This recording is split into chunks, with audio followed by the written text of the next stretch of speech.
Mom is a nuisance. Do you know how many times I felt miserable because of our family's poverty? I don't want to be ridiculed for having a poor mother at my important wedding. It's been almost 30 years since she left Mark, carrying her then baby daughter in her arms. The daughter she raised single-handedly has come to despise her impoverished upbringing and has chosen to live a life of pretense. Despite it being her own wedding, the daughter detests the idea of her mother being seen there. Shaken, the mother responded with a trembling voice. Her name is Karen.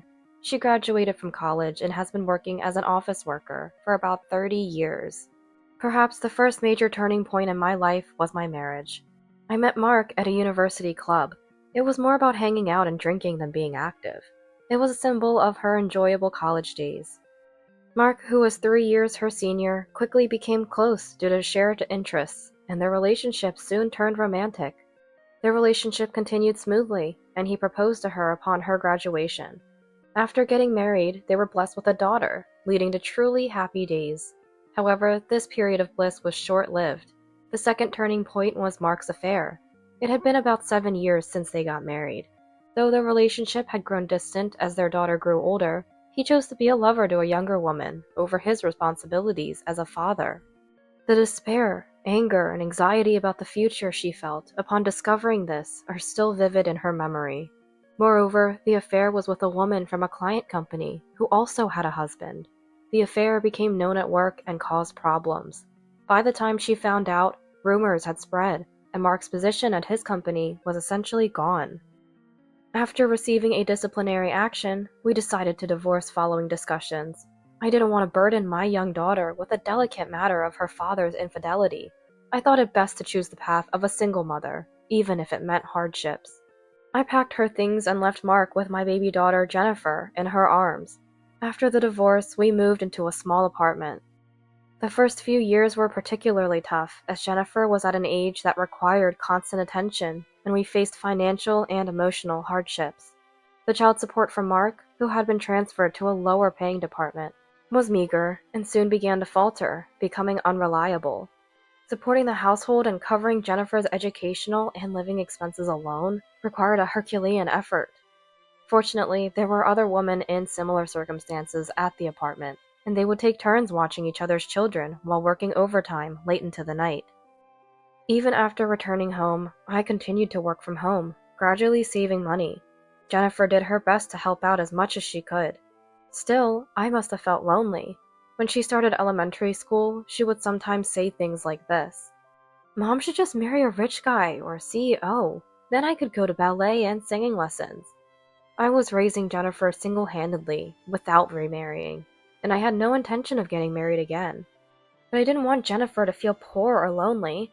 I managed to persuade an acquaintance from work to teach piano at a low cost, and got secondhand items from families with slightly older children. Even if people gossiped about my being greedy, I could endure it because Jennifer's healthy growth was her joy. Jennifer, who graduated from college, became independent 5 years ago. She knew that Jennifer had been enjoying her freedom and hardly spent any time at home since her student days, but after getting a job and moving out, Jennifer showed no signs of coming back. That was enough for me. My college days were filled with happy times with Mark. Jennifer has her own way of doing things, and knowing her, the clingy type that she is, I understand that she would come running to me at the slightest sign of trouble, even before it could truly be considered a problem. Yes, Jennifer grew up to be quite dependent. I intended to raise her without any hardships, but she didn't allow selfishness. However, she turned out to be quite vain and dependent. She despised the old apartment and strongly aspired to live a glamorous, high-end life and work in the city. On social media, she would post edited images of a hotel suite she visited once, pretending she had been there multiple times. She portrayed herself as enjoying luxurious meals and spending time with handsome men every day. As a mother, it was worrisome, but she hesitated to interfere with her adult Jennifer's life. She decided to quietly observe. There was little contact from Jennifer, but from her social media.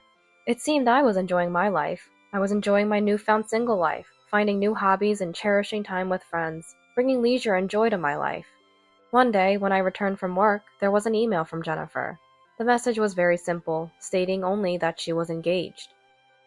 Jennifer's engagement filled her with surprise, but soon enough, happiness bubbled up. Eager to offer her congratulations, I immediately called her. "Oh, yeah, thank you."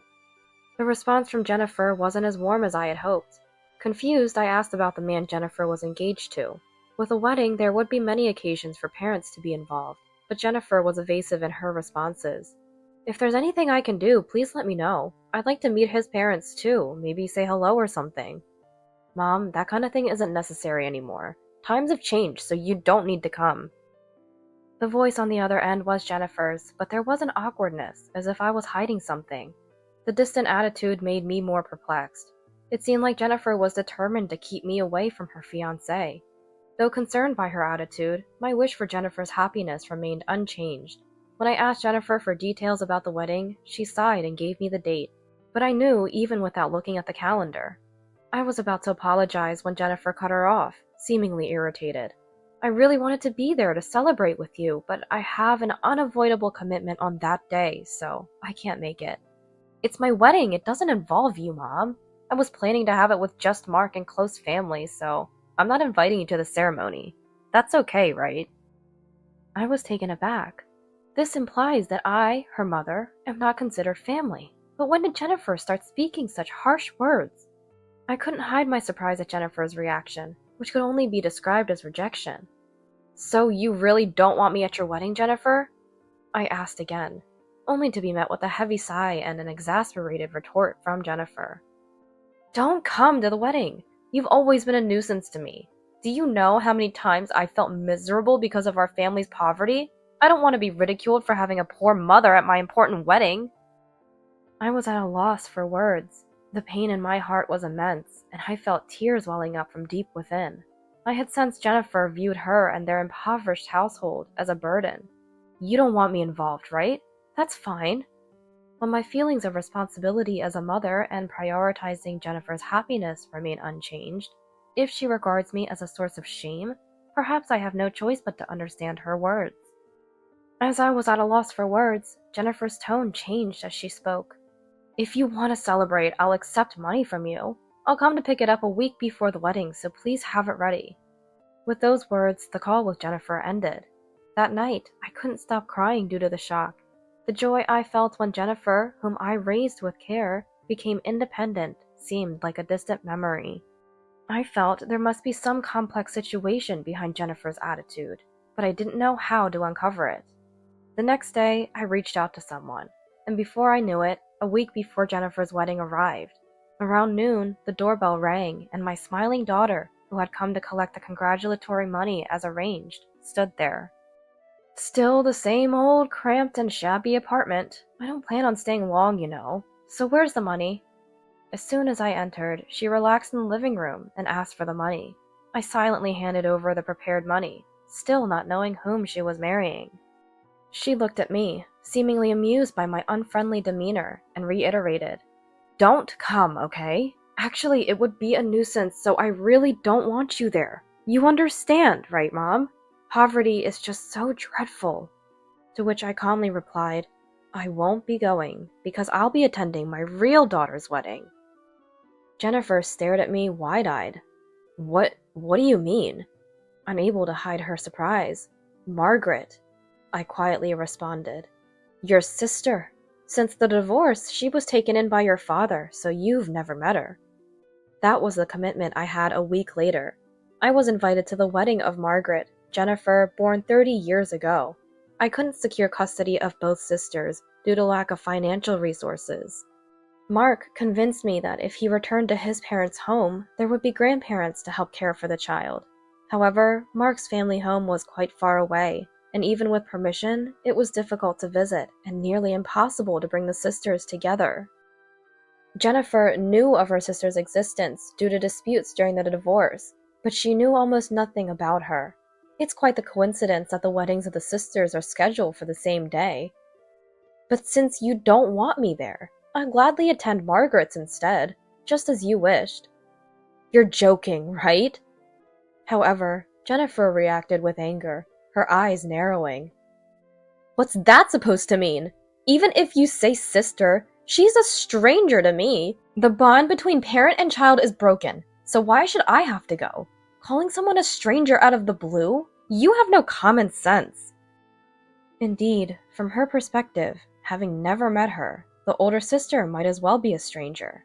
But it's not like there were no opportunities for them to meet. I had tried to create an environment where the sisters could meet face to face. But it was Jennifer who refused or ignored those attempts at the last minute. Although Mark was uncooperative, there were arrangements made during the divorce. Moreover, Margaret had always wanted to meet her sister. It's natural considering there's a 4-year age difference, and the older sister has clear memories of her younger sister. So Margaret's more important to you than my wedding? You're the worst, Mom! You're the worst! After behaving so capriciously towards me, Jennifer threw a tantrum like a child. All I could do was laugh. After all, I am the mother who raised this child. It's not much different from when she cried wanting a toy. We've lived together all this time, so my happiness should obviously be more important, and yet you only care about Margaret? She's from a wealthy family, right? That's so unfair! Jennifer started crying out of anger towards me. I wanted to understand her feelings, but it seemed too late for that now. She was only angry because things weren't going her way, which made it impossible to sympathize.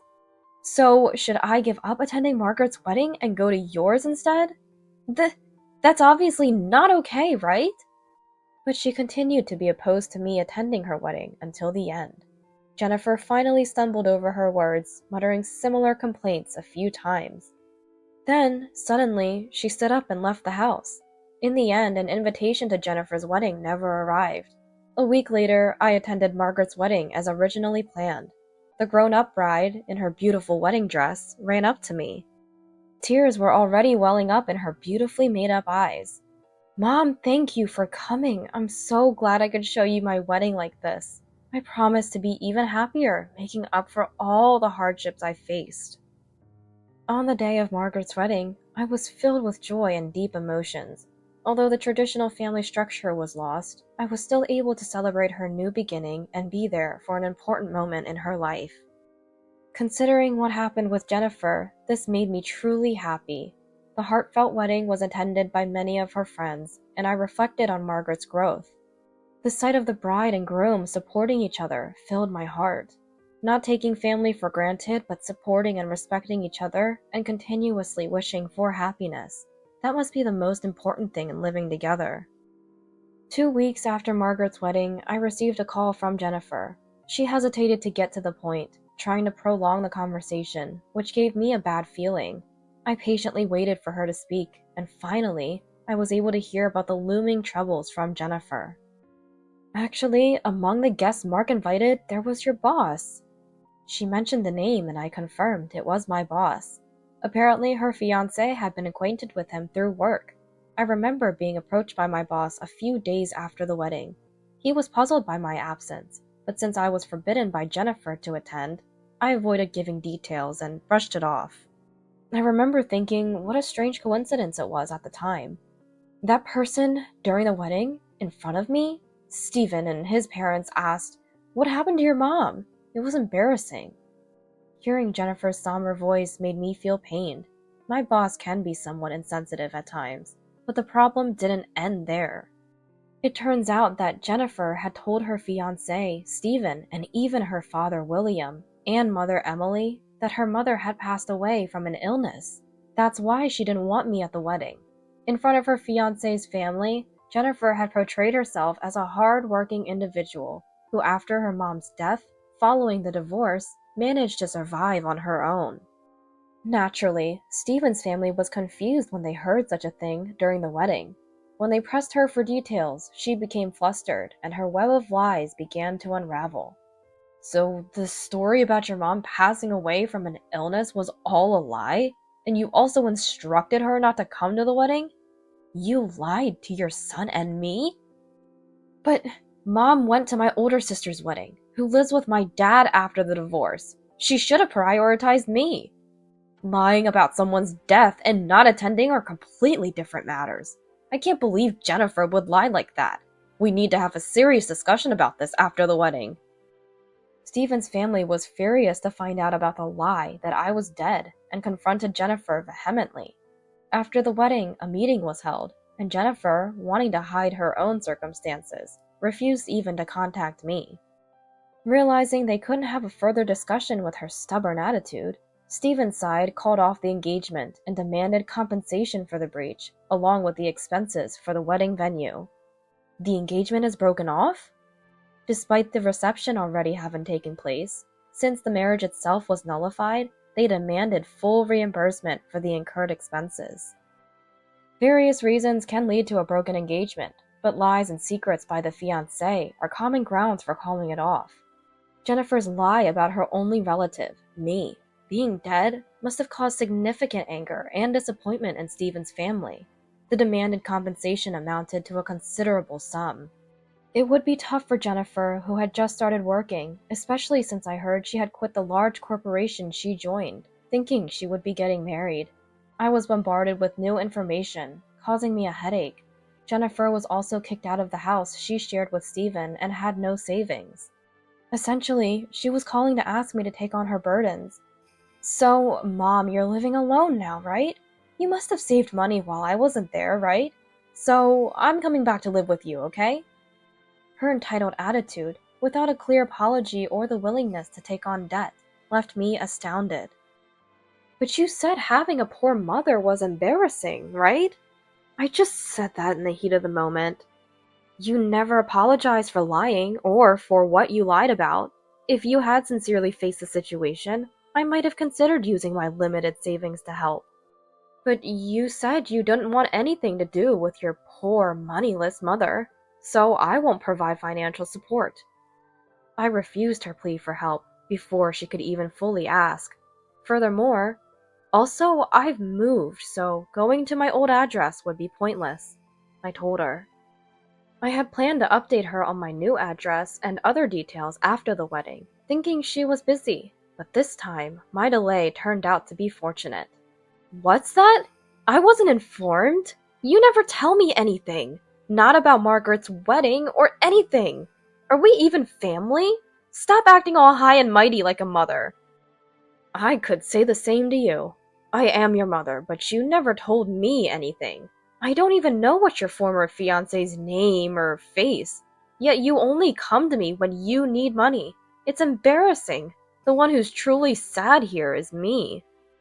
Jennifer, shaking with anger, lashed out with her heightened emotions, but I remained calm and ended the call. After that, if I left my phone on, I would receive endless calls from Jennifer. After much deliberation, I made the difficult decision to block her calls. Desperate to find my whereabouts, Jennifer, with her dwindling funds, seemed to have hired a detective to track down Mark, presumably thinking he might have more money than herself. The plan was to split the cost of finding me between the two of them or to have her father bear it. However, unbeknownst to me, Mark was facing his own set of challenges. He had left Margaret in the care of his grandmother at his family home and seemed to neglect her. Around the time Margaret started working, he became engrossed in gambling and quickly accumulated debt. His parents at the family home had passed away quite some time ago.